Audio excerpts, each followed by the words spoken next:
하나님은 우리 교회와 그리스도인들에게 하나님을 대신해서 이 땅에서 통치하고 다스릴 수 있는 그런 권세를 주셨습니다.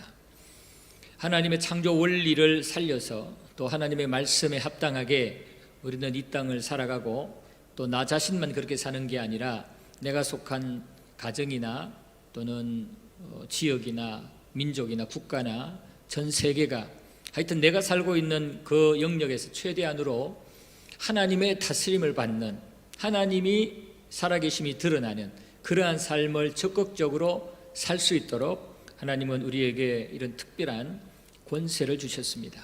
엄청난 영광의 권세죠. 하나님을 대신하는 권세, 하나님을 대신해서 이 땅을 다스리는 그 대리권, 이것은 엄청난 권세고 엄청난 영광입니다.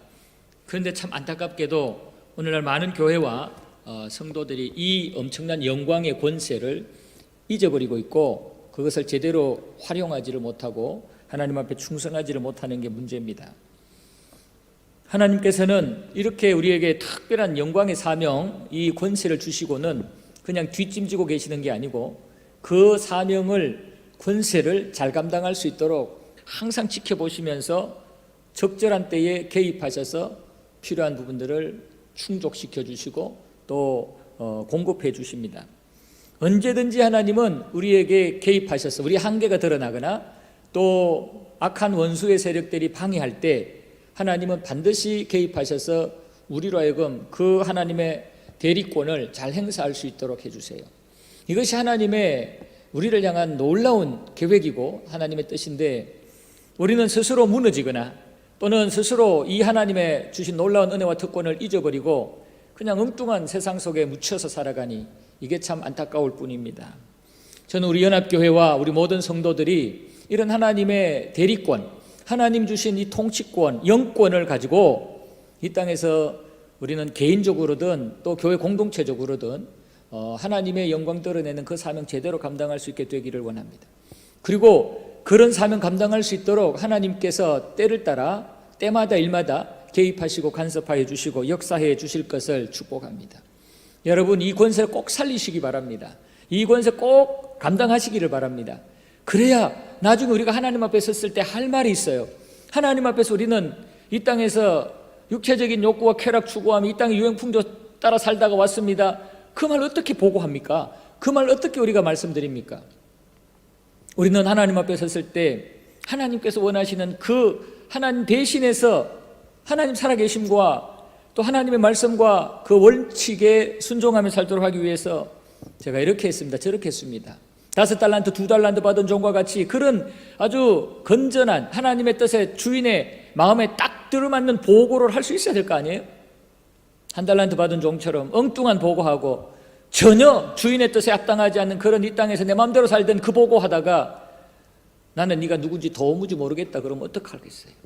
여러분, 우리 정신 똑바로 차리고, 저는 제 입장에서, 여러분 입장에서, 또 교회는 교회 입장에서 하나님 앞에 받은 이 사명, 하나님을 대신하고 하나님 영광 드러내야 되는, 십자가 복음을 증거해야 되는 이 사명을 우리는 제대로 감당할 수 있게 되기를 바랍니다. 하나님은 우리에게 이 사명 주셨기 때문에 결국은 우리가 가지고 있는 지금 요만큼의 능력을 가지고 이 사명 감당하라고 하시는 게 아니고, 우리가 가지고 있는 이것 가지고 최선을 다할 때 하나님은 하나님의 은혜와 능력을 덧붙여서 덧입혀서 쏟아부어 주셔요. 그렇기 때문에 우리는 사실 우리가 가진 것 이거 별로 중요한 거 아니에요. 현재 우리가 남들보다 좀 많이 가지고 남들보다 좀 적게 가졌다고 교만하거나 기죽을 필요가 없어요. 왜냐하면 이것이 실제로 우리가 이 땅에서 이 사명 감당하는 데 필요한 동력이 되는 게 아니에요. 우리의 진짜 동력은 하나님으로부터 와요. 현재 많이 가졌던 적게 가졌던 이거는 아무것도 아니에요. 하나님이 우리에게 주시는 힘과 능력으로 이 사명 감당하는 거예요. 그래서 우리는 많이 가졌다고 부자 교회라고 부자 성도라고 부자 어떤 능력, 세상적인 관점에 많은 거 가졌다고 기세등등 할 수 없어요. 그걸로 우리는 이 사명 감당하지도 못하고요, 그거 아무것도 아니거든요. 반대로 우리는 많이 가지지 못했다고 가난한 교회라고 좀 세상적인 조건이 열악하다고 기죽을 필요가 없어요. 왜냐하면 그것으로 우리는 이 사명 감당하는 거 아니에요. 보리떡 5개 물고기 2마리로 남자만 5,000명 이상 먹인 거 보세요. 그거 가지고 하나님이 쓰시니까 하나님이 개입하시니까 기적의 역사가 일어나지 않아요? 소년 다윗이 거인 골리앗 앞에 섰어요. 이거는 비교가 안 되잖아요. 소년 다윗이 가진 것은 왕급밖에 안 돼요. 그러나 하나님 앞에 충성하고 하나님의 살아계심을 드러내려고 하는 그 믿음과 열정을 보시고 하나님이 개입하시니까 소년 다윗이 가지고 있는 그 물맷돌 하나로 그 엄청난 최고의 명장 골리앗을 쓰러뜨리잖아요. 많이 가졌느냐 적게 가졌느냐가 중요한 게 아니에요. 얼마나 우리가 하나님 앞에 헌신된 믿음과 열정을 가지고 정말 하나님 앞에 헌신하고 충성하는 이것이 문제인 겁니다. 오늘 우리는 본문 속에서 필라델피아 교회에 대해서 살펴보려고 그래요. 이 필라델피아 교회는 적은 교회예요. 아주 사람들로부터는 별로 눈에 들어오지 않는, 무시받을 수 있는 그런 조건을 가진 작은 교회예요. 그런데 이 7교회 중에 하나님은 이 필라델피아 교회를 제일 많이 칭찬했어요. 작은 능력을 가지고도 충성했다고, 작은 능력을 가지고도 내가 원하는 대로 확실하게 사명 감당했다고 극찬을 한 교회가 필라델피아 교회예요. 우리 한국에도 필라델피아 교회라는 교회가 있어요. 그런데 미국에서 제일 교회 이름 중에 많은 이름이 필라델피아 교회라고 그래요. 필라델피아 교회가 미국에 제일 많은 이름이래요. 그만큼 교회와 성도들에게 귀감이 되고 모델이 되는 교회다라는 증거이겠죠. 이 필라델피아 교회를 우리가 이제 살펴보는데요. 이 필라델피아 교회는 작은 교회였어요. 필라델피아 교회는 작은 교회. 이 작은 교회의 기준과 관점은 인간적인, 세상적인 그런 관점에서 작은 교회였단 말이에요. 하나님 보실 때는 작은 교회지만 충성한 큰 능력을 행한 하나님의 마음에 쏙 드는 교회였어요. 하나님이 볼 때 작은 교회가 아니고요, 인간적인 관점으로 볼 때, 인간의 기준으로 봤을 때 작은 교회였다는 겁니다. 이 필라델피아 교회는 이 소아시아 교회 중에서, 여러 교회 중에서 가장 약한 교회였고 가난한 교회였습니다. 왜냐하면 이 필라델피아 시 자체가 아주 살기에 열악한 환경을 가진 그러한 도시였기 때문에 그래요. 이 필라델피아 지역은 세 가지로 유명했다고 그래요. 첫 번째는 로마로 가는 그 큰 도로에 있었어요. 그러니까 로마로 가는 도로를 끼고 있는, 관문과 같은, 로마로 가려면 반드시 필라델피아 지역을 통과해야 되는 관문과 같은 그런 지역이었어요. 그 첫 번째 특징이고, 두 번째 특징은 이 필라델피아 지역에는 포도 농사를 많이 지었다고 그래요. 포도 농사를 많이 지어서 포도주를 많이 만들었어요. 포도주가 유명하다고 그래요. 포도주. 그래서 이 포도주를 가지고 연구도 많이 하고 했기 때문에 많은 사람들에게 포도주가 유명해서 팔렸고, 이 포도주가 술이잖아요. 그러다 보니까 이 포도주 농사하는 사람들이 농사를 잘 짓게 해달라고 그러고, 포도주 잘 만들어지게 해달라고 그러고, 잘 팔리게 해달라고 그러고 하면서 만든 신이 있었어요. 디오니소스 신이 있었어요. 이 디오니소스 신은 술의 신이에요. 술의 신. 그래서 이 술의 신이 이 필라델피아에 아주 극성을 부리고 있었습니다. 그래서 필라델피아에 디오니소스 신전, 큰 신전이 있었어요. 그래서 많은 포도 농사하는 사람, 또 포도주 만드는 사람들이 이 디오니소스 신을 섬기고 신전에 가서 절을 하고 그랬단 말이에요. 그러니까 대부분의 사람들이 포도 농사 짓고 포도주 만들어서 살다 보니까 이 디오니소스를 섬기지 않을 수가 없어요. 대부분이, 이 필라델피아 지역 대부분이 분위기는 이 디오니소스 술의 신을 섬기는 그러한 지역이었던 것입니다. 그리고 세 번째 유명한 것은 지진이었어요. 지진. 그래서 이 필라델피아는 왜 작은 교회였느냐? 이 지진 때문에 작은 교회였다고 그래요. 이 지진이 매일 진동을 느낄 정도로 지진이 자주 일어났다고 그래요. 큰 지진은 1년에 몇 차례씩 일어나서 겨우 살려고 발버둥 치며 일어나 있으면 와장창 무너뜨리고, 또 소규모 이 여진이 있다가 또 한 번 큰 지진이 빵 터지고, 그래서 이 필라델피아 지역은 발전이 안 되는 거예요. 건물도 튼튼하게 짓지도 못하고 지어놓으면 또 무너지니까 뭐 임시적인 그런 방편만 하는 거죠. 그러다 보니까 필라델피아를 떠나는 사람도 많고, 마지못해서 이 포도 농장을 가지고 있거나 술을 만들거나 하는 이런 사람들만 겨우 남아 있었다고 그래요. 그래서 주후 1400년 정도에 이 필라델피아의 인구가 1만 5천 명 정도밖에 살지 않았다고 그래요. 이게 주후 1500년경에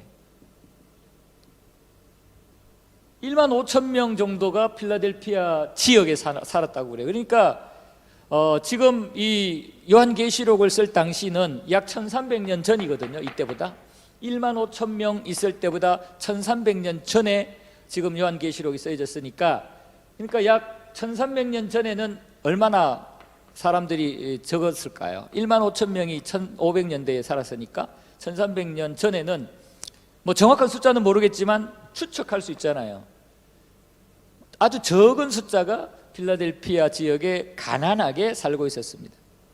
그 가난한 지역에 가난한 사람들이 살다 보니까 그들에게 복음이 증거되고 그들이 예수를 믿게 되니까 필라델피아 교회도 인간적으로 보니까 작은 교회가 될 수밖에 없어요. 숫자도 많지 않고 재정적으로도 아주 가난한 그런 교회였던 거죠. 그런 의미에서 작은 교회였다는 거예요. 지역적인 배경이 아주 열악하고 가난하고 겨우겨우 먹고 사는 그런 사람들이 살다가 예수를 믿고 교회를 이루었으니까 이 필라델피아 교회도 아주 작은 교회였어요. 그래서 주변에 유대인들이나 또 주변의 다른 교회들한테 필라델피아는 아주 별로 존재감을 드러내지 못하는, 무시받는 그런 교회였어요.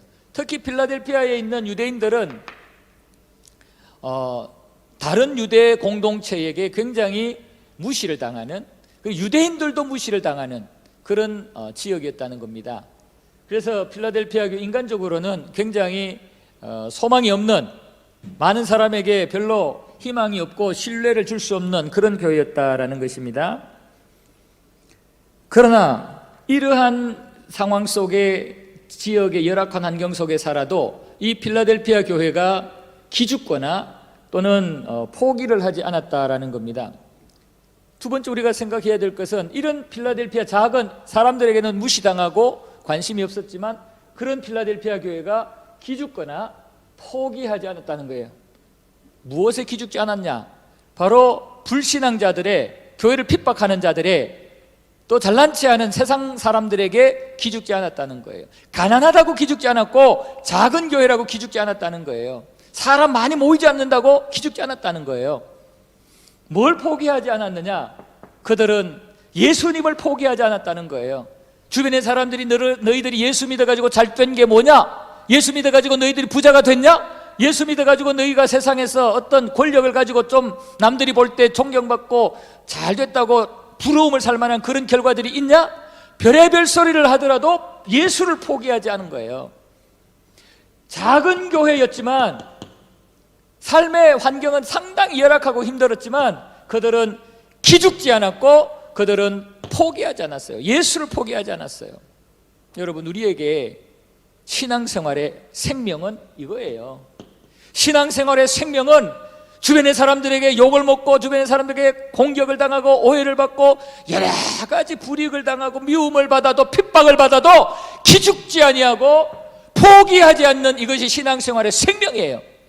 아무리 작은 능력을 가진 교회라도 기죽지 않으면 진 게 아니잖아요. 아무리 키 조그만하고 힘이 없고 싸움 못해도, 아무리 키 크고 힘세도 애들 싸움에서 누가 지는 거예요? 울면 지잖아요. 울면. 안 울면 이기는 거야. 안 울면. 이 조그만한 애가 막 키는 작고 힘도 없어도 열 번 두들겨 맞고 한 번 겨우 때리는 그런 관계인데도 끝까지 안 울고 참으면, 그래 하고는 니 죽고 나 죽자고 달라들어 보세요. 결국은 이 큰 애가요, 약한 애가요, 막 하고 울거든요. 그러면 누가 이긴 거예요? 맞기는 어떻게 보면은 작은 애가 뭐 10배 이상 더 많이 맞았어요. 막 피 터지고 그냥 막 퉁퉁 부었어요. 그런데 끝까지 안 울고 참고 몇 대 맞지도 않은 이 아이가 결국은 울면 걔가 지는 거예요. 실컷 때리고도 지는 거고 실컷 두들겨 맞고도 이기는 거거든요. 영적으로 우리가 그거예요. 아무리 마귀사단에게 조롱당하고 인간적으로 다 뺏기는 것 같아도 예수 믿는 것에 대하여 기죽지 아니하고 예수 그리스도를 포기하지 아니하고 끝까지 붙잡고 있으면은 그 심령이 이기는 거고 그 교회가 이기는 거예요. 바로 필라델피아 교회가 작은 교회였고 주변에 막 놀림을 당하고 그렇게 기가 꺾일 수 있는 상황인데도 기죽지 아니하고 예수를 포기하지 않았더니 우리 구주 예수님께서 이 필라델피아 교회에게 너희는 작은 능력을 가지고도 내가 원하는 것 참 큰 교회다, 충성한 교회다, 내 마음을 시원하게 해준 교회다, 그렇게 극찬을 하신 겁니다. 여러분, 서머나 교회도 칭찬받았잖아요. 책망은 안 받고 칭찬만 받았거든요. 필라델피아 교회도 마찬가지예요. 그러나 차이점이 뭐냐 하면 나중에 한번 살펴보세요. 서머나 교회는 수비만 잘 해가지고 칭찬받은 거예요. 그런데 필라델피아 교회는 수비도 잘했고 거짓 교사들이나 이단들이나 뭐 이런 것들에 대한 유혹과 공격을 잘 이겨냈고 거기서 끝난 게 아니라 공격도 같이 했어요. 열린 문이 되었다고 그래서 나중에 이제 설명하겠지만 열린 문을 가졌다 그랬어요. 이 말은 다니면서 구원을 일으키는, 많은 영혼들에게 구원을 일으키는 그런 구원의 문이 필라델피아 교회에 있었던 거죠. 그러니까 필라델피아 교회는 많은 사람들의 구원의 문의 역할을 했어요. 그러니까 이단들의 공격을 막아내면서 구원의 문을, 예수 이름을 가지고 활짝 열어서 누구든지 예수 믿으면 구원받게 만드는 그 일을 적극적으로 구원의 문을 감당한 그 교회가 필라델피아 교회거든. 그러니까 알고 보면 필라델피아 교회가 훨씬 더 주님 앞에 눈에 띄는 수비와 공격을, 영적인 수비와 영적인 공격을 함께 잘한 교회가 필라델피아 교회고요. 서머나 교회는 일단 수비 잘 해가지고 골을 안 먹었어요. 그래가지고 승리한 교회가 이 서머나 교회거든. 그러나 필라델피아는 거기에다가 공격까지 했으니까 더 잘한 거죠. 자, 그래서 기죽지 않고 예수 이름을 포기하지 않았어요. 자, 봅시다. 예수님의 말씀에 순종하기 위해서 끝까지 인내했다라고 말합니다. 예수님이 원하시는 뜻대로, 예수님이 기뻐하는 그 뜻대로 순종하며 살기 위해서, 하나님의 말씀에 순종하기 위해서 끝까지 인내했다, 끝까지 인내했다라고 말씀을 합니다. 여러분, 우리가 하나님이 원하는 뜻대로 살려면 이 땅은 천국이 아니기 때문에 수많은 유혹과 핍박이, 방해가 있잖아요. 이 유혹과 방해를 이기기 위해서는 우리에게 필요한 게 바로 인내예요. 인내, 절제, 인내, 오래 참음, 이것이 필요하거든요. 지금 이 작은 능력을 가진 필라델피아 교회는 인내가 있었어요. 그것도 중간에 포기하는 인내가 아니라 끝까지 인내하는, 끝까지 인내했어요. 순종하기 위해서. 유혹도 있었을 것이고 핍박도 있었을 것이고, 아까도 말씀드렸지만은 여러 가지 그 술의 신을 섬기는 디오니소스 신을 섬기는 그런 분위기, 거기 참여 안 하면 따돌림 당하고, 모르겠어요, 뭐 포도를 판매하는 일이나 농사를 짓는 일에 불이익을 당했을지도 모르죠. 자기들끼리 그냥 똘똘 뭉치고 그게 신전에 나오지 않고 참여하지 않는 이 교인들을 왕따시키고 불이익을 줬을 수도 있어요. 그런 거 저런 거 다 당해도 기죽거나 포기하지 아니하고 끝까지 인내하며 말씀에 순종을 했더니 우리 주님이 그렇게 기뻐하시더라는 겁니다. 지금 이 세상 분위기 보세요. 지금 이 세상 분위기, 우리 하나님의 말씀 순종하기에 좋은 분위기입니까? 여러분, 예배에 온전히 참여하는데 참 많은 사람들이 응원해 주는 그런 좋은 분위기입니까? 참, 제가 이 말씀 꼭 드리고 싶어요. 저는 지난주에 재직회에 참석하시는 분들 보고 충격받았어요. 예배는 참석 안 하고 예배 후에 우르르 회의에 참석하는 거 보고요, 저는 충격받았어요. 잘못된 겁니다. 그분들 회개하셔야 됩니다. 무슨 목적으로 그런 행동을 하십니까? 그러고도 교회 직분을 받고 이 교회 사랑한다고 그러고 하나님 앞에 온전한 신앙인이라고 말할 수 있습니까? 저를 보지 마세요. 주님 보세요. 그런 것들을 인내하고 참고 이기셨어야죠. 그런 상황들을. 여러분, 지금 예배 드리는 것도 은근히 방해하고 예배 드리는 것에 비협조하고 이런 게 세상에 지금 허다합니다. 지금 세상 보세요. 코로나라는 핑계 대고 하나님 앞에 얼마나 지금 기죽고 있고 포기하는 게 많습니까? 이런 상황에서 그것들을 이기고 기죽지 않고 포기하지 않고 하나님의 말씀에 순종하는 자가 작은 능력을 가지고도 충성하는 자예요. 여러분, 때리는 설교 아닙니다. 정죄하는 설교 아닙니다. 여러분의 영혼을 깨우는 설교입니다. 누가 이런 설교 하겠어요? 목사가 아니면 저가 아니면 누가 이런 설교하고 여러분들한테 이런 지적하겠습니까? 인간 목사가 김교성이가 하는 게 아니고요, 하나님이 하신다 생각하세요. 하나님이. 이 시간에, 저는 적어도 이 시간에는 하나님의 입을 가지고 하는 거거든요.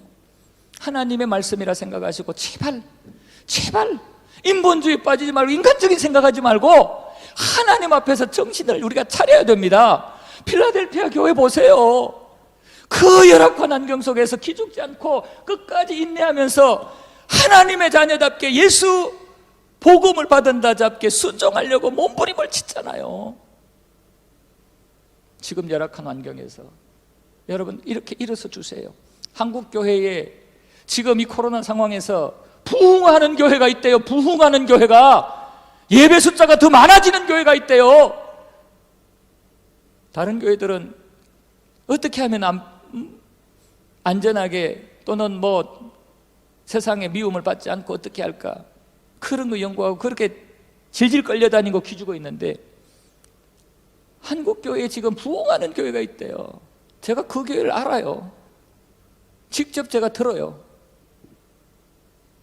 예방수칙 철저히 지키면서 하나님 앞에 어떻게 하면 예배를 제대로 드릴까, 예배 숫자를 줄이는 게 아니고 오히려 숫자를 늘리는 거예요.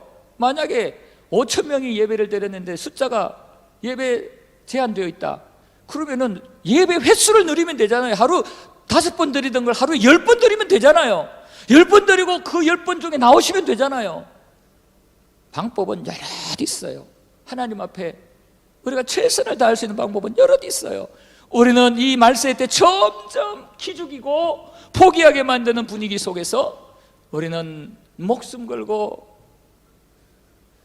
주님의 이름을 지키고 하나님의 말씀에 순종하기 위해서 인내하고 참고 용기 내어서 하나님 앞에 담대하게 나오셔야 됩니다. 그리고 이 필라델피아 교회는 예수님을 배신하지 않았어요. 이 배신이라는 의미는 다른 신을 섬긴다라는, 예수님 외에 다른 것을 더 좋아한다는, 그러니까 예수님이 2순위, 3순위로 밀려나는 그것이 배신인데요. 필라델피아 교회는 어떤 것들이 유혹으로 오고 또는 막 핍박으로 와도 그것을 예수님 자리에 대신 앉히지 않았다는 거예요. 배신하지 않았다는 거예요. 아까 말씀드렸던 이 술의 신 디오니소스를 예수님 자리에 앉히는 배신 행위하지 않았다는 거예요. 당시에는 딴 거 하는 게 없어요. 딴 거 수입이 없어요. 포도 농사나 포도주 만들어서 파는 거, 이것이 제일 큰 수입원이에요.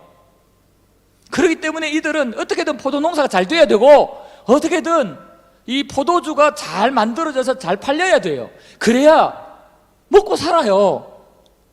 그러니까 이들은 그 신을 만들어 놓고 이 디오니소스가 우리 포도 농사를 잘 짓도록 지켜줘야 되고 포도주가 잘 익도록 이게 잘 팔리도록 해줘야 돼요.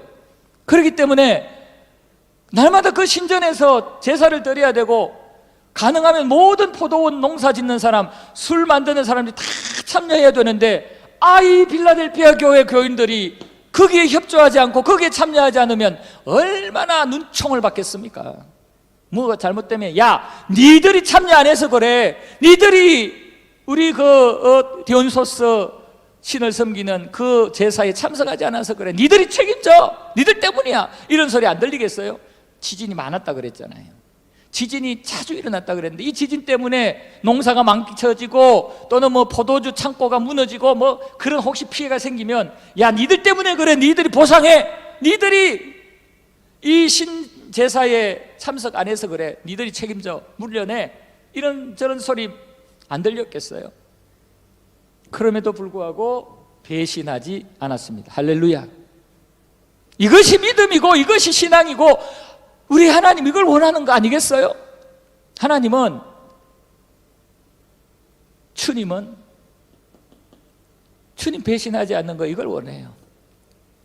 이거 작은 능력을 가졌지만 인간적으로 큰 능력을 추구하고 큰 조건을 추구하기 위해서 잠시 주님을 살짝 밀어내놓고 문 밖으로 밀어내놓고 하는 이것을 주님은 제일 속상해 하시고 싫어하시거든요. 근데 지금 필라델피아 교회가 배신을 하지 않았다는 거예요. 배신을. 이것이 필라델피아 교회의 큰 장점이었습니다. 연합교회 성도 여러분, 우리 주님 배신하지 맙시다. 주님 배신하지 맙시다. 우리 교회 생명은 예수님이에요. 예수님 내 마음속에서 떠나면 우리는 그리스도인 아니에요. 예수님 우리 교회 떠나면, 교회 밖으로 밀어내버리면 이 교회는 십자가 아무리 많이 걸어놔도 교회 아니에요. 예수 없는 교회는, 예수 밀려난 심령은 교회도 아니고 그리스도인도 아니에요. 아무리 경건의 모양을 가지고 거룩한 척해도 예수 없는 교회, 예수 밀려난 교회, 예수 없는 심령, 예수 없는 가정은 그리스도인의 가정도 아니고 교회도 아니에요. 우리는 목숨 걸고 예수님을 지켜야 돼요. 내 안에 1순위, 내 마음속에 주인의 자리에 예수님이 딱 자리 잡고 있어야 돼요. 예수님 배신하지 마세요. 끝까지 예수님 배신하지 마세요. 예수님 배신하지 마세요. 제가 마지막으로 부탁드려요. 예수님 배신하지 마세요. 예수님 배신하면 그는 망하는 겁니다. 자, 그 다음에 필라델피아 교회는 열린 문을 가지고 있다고 그랬어요. 열린 문을 가지고 있다고 그랬는데, 이 열린 문은 바로 처음에 필라델피아 지역을 소개할 때 이 필라델피아 지역에 로마로 향하는 큰 대로가 있어가지고 그 대로에 문이 있어서 때로는 그 통행자들을 차단하고 검문도 하고 뭐 그렇게 하죠. 오늘날로 말하면 검문소 같은 그런 것들이 있어요. 그렇기 때문에 혹시 범죄자들이나 또는 뭐 수배 대상자들이 지나갈 때는 거기서 체포도 하고 통과를 안 시키기도 하고 막 그렇게 했겠죠. 그래서 그 관문을 잘 통과하면 로마로 갈 수 있어요. 그런데 관문을 통과하지 못하면 못 가요. 그거를 생각하게 만든 거죠. 바로 이 필라델피아 교회는 필라델피아 지역의 로마로 통과하는 그런 관문, 그것을 통과 못하면 가지 못하는 그런 중요한 관문이 있었던 것처럼 필라델피아 교회에 열린 문이 있었다는 거예요. 이 열린 문이라는 말은 구원의 문을 말합니다. 구원의 문. 다시 말하면 필라델피아 교회 자체가 구원의 문이다, 이게 아니에요. 필라델피아 교회가 구원의 문의 역할을 했다는 거예요. 열린 문의 역할을 했다는 거예요. 아까 말씀드린 대로 예수를 증거해서 많은 사람들에게 예수 복음을 증거해서 많은 사람들이 십자가 복음을 듣고 예수님을 믿음으로 구원을 받게 함으로 필라델피아 교회가 열린 문의 사명을 감당했다는 거예요. 이것이 작은 능력을 가졌지만 충성하는 교회의 중요한 요소였어요. 우리 연합교회가 크고 작고 이걸 떠나서 우리 연합교회가 열린 문을 가져야 돼요. 연합교회 열린 문이 없으면 우리는 하나님 앞에 아무런 의미 없어요. 열린 문을 가져야 돼요. 연합교회를 통해서 많은 영혼들이 구원받는 역사가 일어나야 되고, 저 여러분도 우리 개개인의 신앙생활을 통해서 구원받는 영혼들이 일어나야 돼요. 그게 열린 문의 인생을 사는 거고 열린 문의 교회가 되는 거예요. 한번 생각해 보십시오. 지난 1년 동안 지난 수년 동안 우리가 과연 얼마나 열린 문의 역할을 했느냐, 내가 열린 문의 역할을 하고 우리 교회가 얼마나 열린 문의 역할을 했느냐 한번 물어보세요. 죄송하지만 현대 그리스도인들과 교회는 너무나 열린 문의 역할은 다 망각해버리고 이기적인 자기중심적인 신앙생활을 하고요, 자기중심적인 교회 운영을 합니다. 그러다 보니까 지금 교회들 간에도 서로 싸우고 교회 안에서도 서로 싸우고 난린 거예요. 열린 문을 가져보세요. 싸울 여가가 없어요. 열린 문의 사명을 감당하려고 하다 보면은 서로 연합해야 돼요. 교회와 교회가 연합하고 성도와 성도가 연합해야 되고요. 그래서 어떻게든 많은 영혼들이 이 예수의 구원의 문을 통과해서 천국에 들어오게 만들어야죠. 그게 우리의 사명이 되어야 되고 교회의 사명이 되어야 됩니다. 그런데 우리 연합교회는요, 이 열린문 사명을 감당하기 너무 좋아요. 한국은요, 국민들이, 주변의 사람들이, 이웃들이 아주 막 달가 빠져가지고 얼마나 꾀가 많아가지고 복음을 전해도요, 아주 우리보다 한 수 더 교화를 떨면서 안 받아들여요. 무시하고요, 이미 차단해버려요. 근데 여기는 우리가 현지인들한테 우리가 여러 가지 방법으로, 뭐 집에서 일하는 사람이나 회사에서 일하는 사람이나 아니면 우리 교회 프로그램을 따라서 또는 개인적으로 어떤 사명을 가지고 현지인들에게, 지역에 여러 사람들에게 얼마든지 열린문의 역할을 할 수 있잖아요. 여러분, 귀국하기 전에 여기 있는 동안에 열린문의 역할 마음껏 감당하고 가세요. 마음껏 할 수 있는 방법들 다 동원해서 일하는 사람들을 돌아가면서 예수 복음 전해서 예수 믿고 영접하면 또 교체해서 바꾸고 또 바꾸고, 그렇게 하다 보면은 일하는 사람들 가까이에 두고 그분들에게 우리가 지혜롭게 하면은 그래도 많은 사람들에게 열린문의 역할을 할 수 있겠죠. 기도해 보세요. 길이 있어요. 인도네시아는 열린문 감당하기에 너무나 한국보다 조건이 좋은 것 같아요. 여러분, 작은 능력을 가지고도 충성했던 필라델피아 교회는 열린문의 역할을 감당하는 교회였어요. 우리 연합교회가 여러 가지 어렵고 힘든 상황에서도 기죽거나 포기하지 않아야 되는데, 말씀을 끝까지 인내하며 지키시고 순종하시고 예수님을 끝까지 배신하지 말고, 물질이든 명예든 권세든 세상의 여러 가지 어떤 종교든 철학이든 절대로 예수님 자리에 앉히면 안 됩니다. 오직 예수님만을 우리의 1순위에 모셔야 되겠고, 우리는 열린문의 사명을 감당하도록 우리 가정의, 개인의, 교회에 열린문을 둘 수 있는 그런 교회가 되어야 됩니다. 이렇게 작은 능력을 가지고도 필라델피아가 하나님 앞에 충성을 했더니 하나님 그들에게 축복을 약속을 하세요. 축복을, 3가지 축복을 약속하셨는데 엄청난 축복이죠. 첫 번째는 시험의 때를 이기게 하시겠다 그럽니다. 시험의 때, 이 시험의 때는 2가지로 의미를 생각할 수 있어요. 첫 번째는 마지막 심판을 면해 주는 거예요. 심판을. 그러니까 심판은 구원받을 자와 천국에 들어올 자와 영원한 지옥 형벌에 떨어질 자를 구분하는 게 이게 심판이잖아요.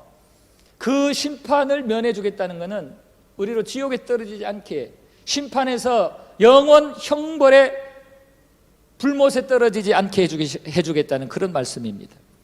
그러니까 축복을 약속한 첫 번째가 우리로 하여금 심판에, 지옥에 떨어지지 않게 해주시겠다. 2번째, 이 시험의 때의 의미는 이 땅을 살면서 여러 가지 시험과 여러 가지 환난과 핍박을 당할 텐데 그때 이기게 해주시겠다는 겁니다. 이 땅에서의 시험의 때, 이 땅에서 당하는 시험의 때를 지혜롭게 피하기도 하고 견디기도 하고 직접 정면 돌파해서 싸우기도 하신다는 겁니다. 여러분, 우리가 앞으로 영원한 천국에 들어가기 위한 그 심판도 우리가 면하죠. 그러니까 지옥에 떨어지지 않게, 지옥에 떨어지는 그 심판을 하나님은 면하게 하시고 우리가 천국 들어가게 하셔요. 이 땅을 살면서 여러 가지 어려움과 여러 가지 시험의 때를 만날 때 그것도 이기게 하신단 말이에요. 이기게 하는 방법은 인내하면서 견디면서 이기기도 하고 피해서 가면서 이기기도 하고 정면으로 깨고 부수고 정면 돌파해서 이기기도 하신단 말이에요. 전에 제가 말씀드렸잖아요.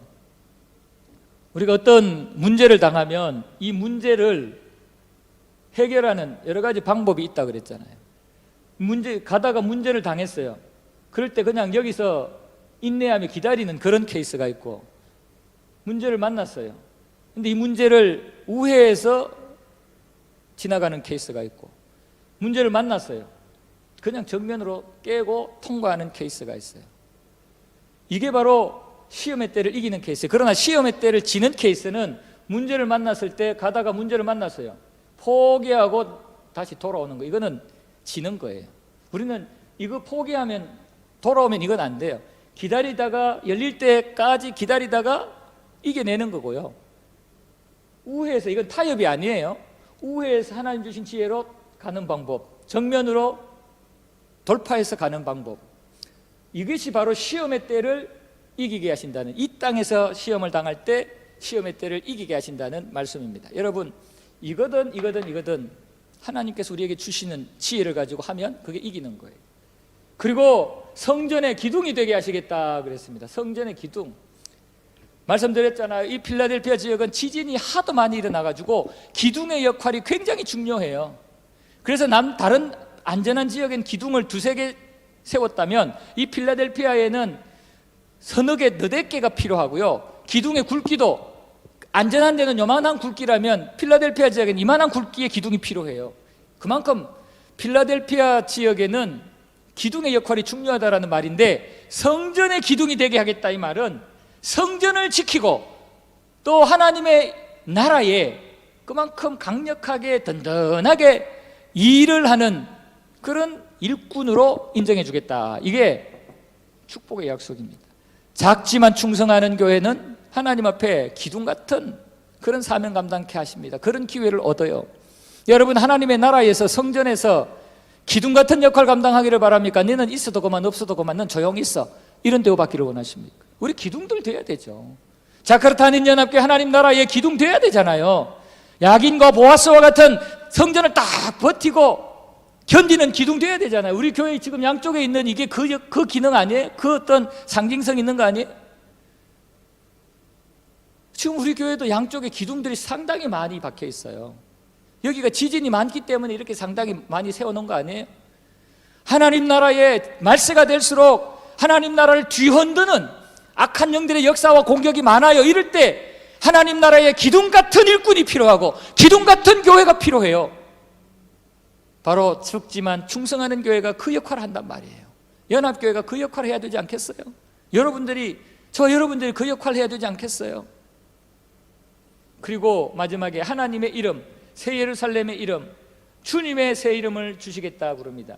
하나님의 이름을 주시겠다라는 말은 하나님 나라의 시민권을 갖게 해주시겠다. 하나님 나라의 시민권을 갖게 해주시겠다는 거죠. 이 새 예루살렘의 이름을 주시겠다라는 말은 하나님의 나라 천국에 들어가게 하는, 직접 들어가게 하는 그런 천국에 들어갈 수 있는 자격과 능력을 주시겠다는 의미죠. 주님의 새 이름을 기록해 주시겠다. 이 말은 바로 주님과의 그 하나 되는 관계성, 주님이 책임져 주시는 그런 인생이 되게 해 주시겠다는 이러한 의미의 말씀인 것입니다. 천국의 시민권을 보장하고 또 천국에 들어갈 수 있는 확실한 보장을 해주시고 주님이 완벽하게 책임져 주시는, 주님과 하나 되어 있는 그런 존재로 인정해 주시겠다고 약속을 하고 있는 것입니다. 성도 여러분, 이제 이 세상은 얼마 남지 않았습니다. 정말 말세의 때를 맞이해서 이 세상 끝이 보이는 듯합니다. 이런 때에 우리는 세상의 기준으로 큰 교회, 부자 교회, 뭐 시설 좋은 교회 이거 자랑할 게 아니에요. 하나님 보시기에, 주님 보시기에 얼마나 충성된 교회냐, 이것을 보셔야 됩니다. 절대로 세상의 여러 가지 유혹에 기죽거나 여러 가지 공격에 배신하거나 주의 이름을 포기하거나 하나님의 말씀에 순종하는 것을 포기하며 미루는 이런 자가 되지 마세요. 끝까지 성전의 기둥 같은 역할을 감당하시고 열린 문을 가지는, 그 열린 문의 기능을 감당하는 교회가 되고 성도가 되어야 됩니다. 그럴 때 우리에게 하나님께서는 영원한 천국에 이 땅에서 어떤 시험도 이기게 만드는, 시험의 때를 이기게 만드는 그러한 은혜를 주실 것이고 성전의 기둥 같은 역할, 하나님 나라의 기둥 같은 역할을 감당하게 하실 것이고 하나님 나라의 시민권, 또 하나님 나라의 백성으로서 예수님과 완전히 연합된 확실한 하나님의 소유로 인쳐주실 것입니다. 이러한 모습으로 하나님 앞에 남은 인생, 남은 이 땅에 우리 교회 역사를 펼쳐나가시는 저와 여러분들 우리 교회 되기를 주님의 이름으로 축복합니다. 아멘.